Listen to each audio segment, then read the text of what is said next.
Bienvenue chers téléspectateurs, beaucoup de choses sont inconnues de la plupart des musulmans, ou ils n'ont pas une connaissance complète à leur sujet. Parmi ces choses, nous présenterons aujourd'hui les 4 choses présentes sur terre et dont les origines remontent au paradis. Allah a descendu certains d'entre eux du paradis et d'autres ont leur source dans le paradis. Tout d'abord, la pierre noire. Il est mentionné dans de nombreux hadiths à ce sujet, dont celui d'Ibn Abbas, qu'Allah soit satisfait de lui, qui a dit que le messager d'Allah, que la paix et la bénédiction d'Allah soient sur lui, a dit « La pierre noire est descendue du paradis », rapporté par At-Tirmidhi et An-Nasa'i. De même, selon lui, le messager d'Allah a dit « La pierre noire fut descendue du paradis, étant plus blanche que le lait. Puis elle devint noire à cause des péchés des fils d'Adam, rapporté par At-Tirmidhi et Ahmad, authentifié par Ibn Khuzayma. L'un des savants l'expliquait en disant « C'est-à-dire que les péchés des fils d'Adam, qui essuient la pierre, sont devenus la raison de son obscurcissement.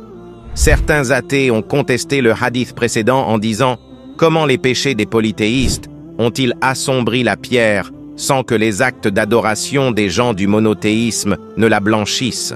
La réponse est ce qu'Ibn Qutayba a dit. Il dit « Si Allah avait voulu, cela aurait été ainsi.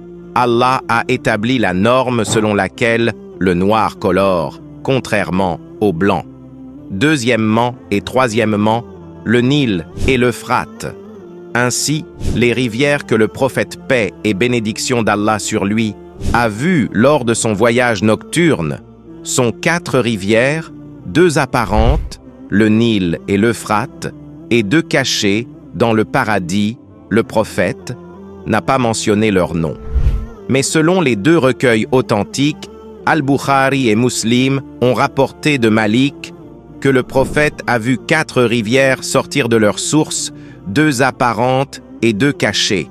Il dit « J'ai demandé à Djibril quelles sont ces rivières. Il a dit « Les 2 rivières cachées coulent dans le paradis, et les 2 apparentes sont le Nil et l'Euphrate. » An-Nawawi a dit dans l'explication de Muslim que leur source est de la source de lotus de la limite, l'arbre extrême appelé Sidrat al-Muntaha, comme mentionné clairement dans le Sahih al-Bukhari et d'autres.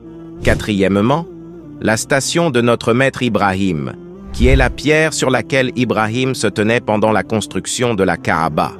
C'est une pierre du paradis, et Allah a éteint sa lumière avant de la faire descendre sur terre.